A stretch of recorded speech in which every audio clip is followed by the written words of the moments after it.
it's yourself. How you doing? Welcome to my bothy hideout. Grab yourself a seat, make yourself comfortable. Just getting the morning porridge warmed up.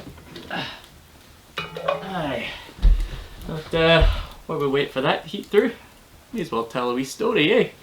Now, storytelling was and still is a big part of Gaelic culture. In fact, it's a big part of indigenous cultures all around the world. Humans have been telling stories since the dawn of language.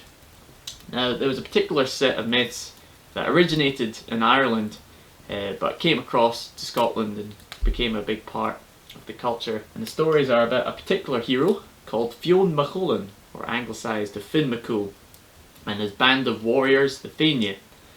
And lots and lots of stories, many adventures, fighting giants and monsters and getting trapped in different worlds and all that good stuff. And these stories are actually still a big part of Irish culture, but not many Scottish people know how big a part they were of Scotland. And you can see how important they are because they have etched themselves in the place names, they've etched themselves into the landscape. There's many mountain tops, mountain passes, forts, islands that are either named after Finn MacCoul or his warriors, the Fianna, or are named after a story that took place there. Finn MacCoul was your typical hero. Strong, fast, brave, good at fighting. He also had a superpower where he had a tooth of knowledge, where that if he touched it, it would give him the gift of foresight. Finn MacCoul also had a trusty hound called Bran, and one of my favourite stories from all the myths is how Finn got his dog, Bran. So I figured I'll tell you that one. Now obviously there's many different renditions of the story. I'm just going to tell you the one that I can remember. So basically, one day Finn MacCoul and his band of warriors were sitting on top of a hill after a very successful morning hunting. They'd slayed many deer and they're sitting sunbathing, they're out the wind, they're just chilling out, having a wee break. And on top of the hill they had a great view of the harbour and wee village down below. And they saw a ship pull into the harbour, big long ship, and it docked onto the shore, and a big young muscly hero jumped out and he pulled the ship 9 lengths up the shore and started running up the hill towards where Finn was sitting. Eventually he got to where Finn was, saluted him. Finn saluted him back and asked him, "What do you want, mate?" And the hero said, "A giant keeps stealing my children, and I'm told that the only man who can help me is the famous Finn MacCoul.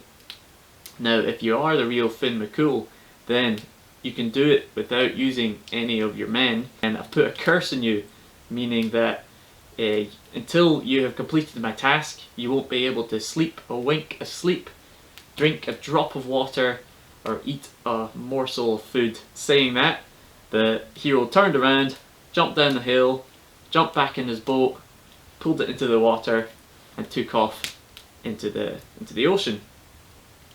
Now Finn was a bit disturbed by this. He'd just been cursed, can't use any of his men, so he was like, well, better go see what I can do.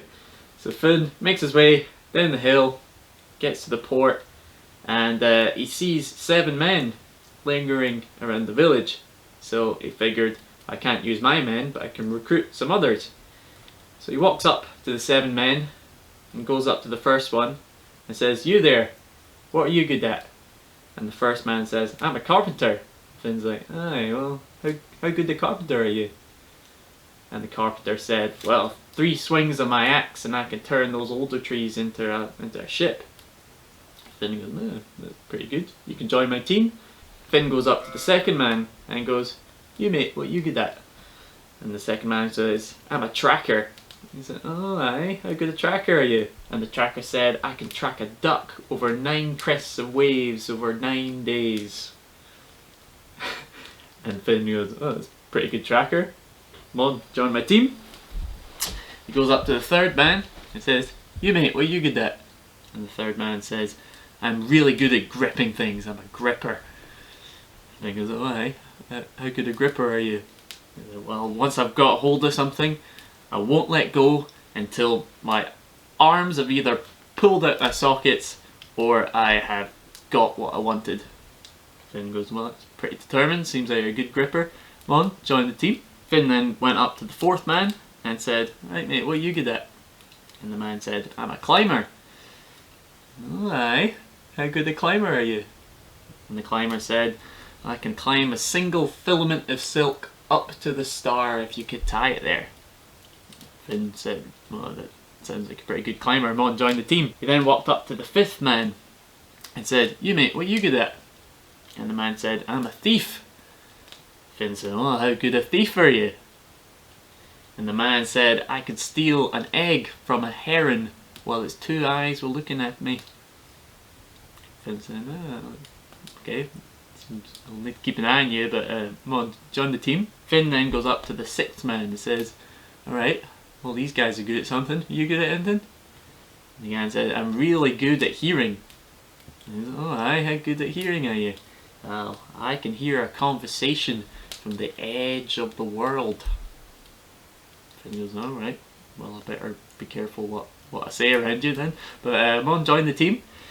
And Finn goes up to the seventh and final man. He says, you mate, what are you good at? And the man says, I'm a marksman. I'm a very good shot with a bow and arrow. And Finn goes, oh aye, I'm pretty good at bow and arrow as well. How good a marksman are you? And the man said, well I can shoot a midge from a mile away at the sky. So he goes, oh that's probably better than I can do. So come on, join the team. So Finn has now got his band of 7 new men.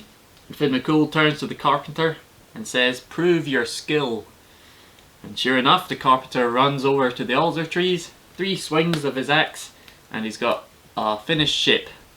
The 7 men and Finn jump into the ship and they take off into the ocean. Finn says to the tracker, hey tracker, prove your skill. And the tracker did his stuff, told them what way to turn. Finn MacCoul's on the rudder, and eventually, after a full day, it's evening time, they see some land, and they dock up on the land, and sure enough, there is the young hero waiting for them. And he's elated. He goes, ah, you are the real Finn MacCoul. I'm so glad that you managed to make it. Please, welcome into my house. And he welcomed everyone with food and drink. Now he told Finn and the men the problem that he's been having with his giant. Basically, every time his wife had a baby, as soon as the baby was out and on the crib, then a hand came down the chimney, a giant's hand came down the chimney and nicked the child. And this has already happened twice before. Now his wife was heavily pregnant and about to give birth again, so he wanted to make sure that Finn MacCoul was there to try and catch his giant. So Finn swore that he would stay with the family until the child was born and make sure it didn't get nicked. So at midnight that night, the child was born, and Finn and his men slept around where the crib was to try and, keep an eye on it and protect the child. But in the middle of the night, sure enough, the giant's hand comes down the chimney and reaches towards the baby. And Finn MacCoul wakes up and shouts to the gripper, "Gripper, grab the hand!" And the man with a very good grip ran up and grabbed the giant's hand and pulled with all his might. And the hand was pulled down to the elbow of the chimney, and then the giant pulled back, pulled the gripper almost up the chimney and back again, and they had this tug of war back and forward until eventually the gripper tore the entire arm off the giant, and the giant wailed in pain. But while the gripper was still holding his detached arm, he put his other arm down the chimney and nicked the child and ran off into the night. Now Finn and his men were very disappointed that the child had been stolen, but they swore to the hero that not only would they return that child, but they would find the previous 2 children that had been stolen. So they waited till dawn appeared and they jumped back on their ship. The tracker at the bow and Finn MacCoul at the stern. Again, the tracker telling them to go this way, that way, this way, that way, this way, that way. And finally, they start to see a castle on top of an island loom from the mist. It was a big castle thatched with eel skins, and they pull up towards the island, but the cliff is massive with huge walls and very, very treacherous. So Finn MacCoul says to the climber, "Here mate, prove your skill." So the climber jumps off the boat, clambers up to the walls of the castle and peeks through. And what he saw was the giant lying in bed with a saffron blanket, sleeping with the newborn baby in the palm of his hand.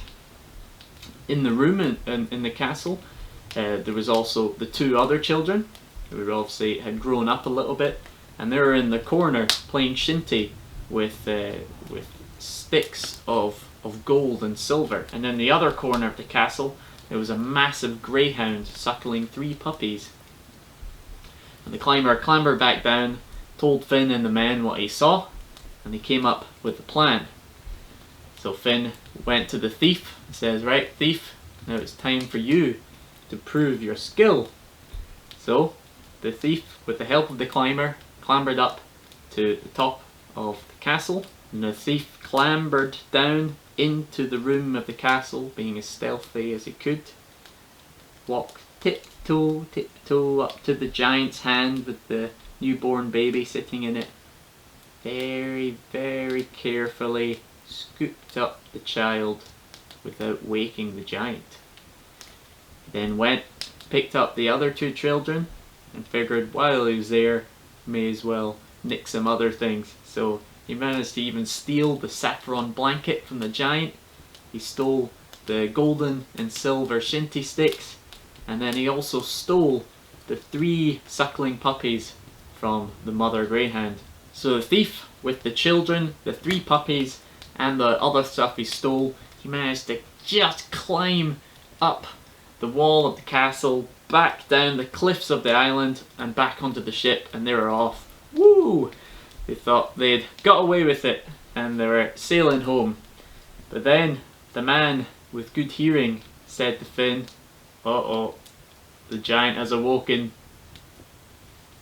Oh, and he's really annoyed, and he's sending his massive greyhound after us." So, sure enough, a few minutes later, saw paddling through the ocean the massive monster greyhound coming straight after the ship, and it was coming fast. Now, they had to think quick. What could they do? Now, Finn suddenly thought, right, we have 3 puppies. If we throw one overboard, then the mother's instincts, it will just want to save its puppy from drowning. So as the greyhound was approaching, they grabbed one of the puppies and threw it into the water. And sure enough, the motherly instincts kicked in, and the greyhound rescued its puppy and took it back home. Whew, that was close. So they carry on sailing, thinking they're safe. Then again, the man with really good hearing. Oh, no. So the greyhound's gone back, but now the giant's after us, and he's closing in really, really fast. Sure enough, a few minutes later, out of the mist, the one-armed giant could still somehow swim really well, coming after the boat, and closing in fast. So Finn MacCoul had to think on his feet.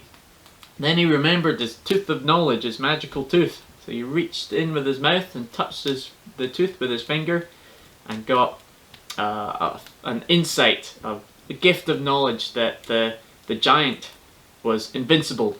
He couldn't be killed other than a single mole in the palm of his hand.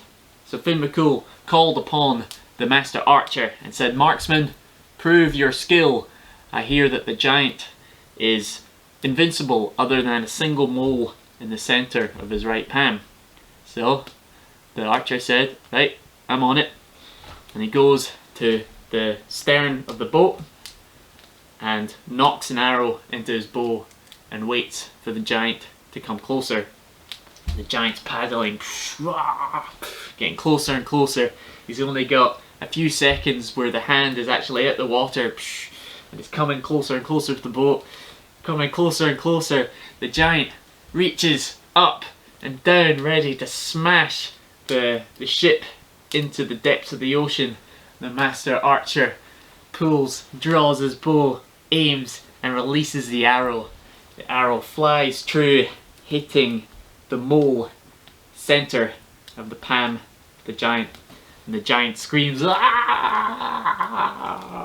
and sinks into the depths of the ocean. So they all go woo, cheery, whiskey all around, and they have a wee celebration on their return journey, and they manage to sail back safe and sound back to the home of the hero. And the big hero is elated, and he said, "Oh, Finn MacCoul, you have saved my children. How can I ever thank you?" And Finn just looks at the two puppies, the two greyhound dogs, and just says, "Just let me pick one of these." And the hero's like, "Really? Is that it? You can have both of them if you want. Like, I could give you more." And Finn's like, "Nah, I want to pick one of these. I think I like this one, and I think we're going to call him Bran." And the hero's like, "Right, fair enough. You can have that puppy." And after that, the men, Finn MacCoul and the hero, feasted for many days and many nights as a celebration. And from that point on, Finn MacCoul and his trusty dog, Bran. Oh, looks like my porridge is almost ready. Let's have a look. Aye. Yep, pretty much ready. Why don't you grab yourself a bowl and you can have some. And while you're at that, don't forget to subscribe, like this video, share with your friends. You can support me on Patreon if you want. And I'll be back with another video as soon as I can. Cheers, folks.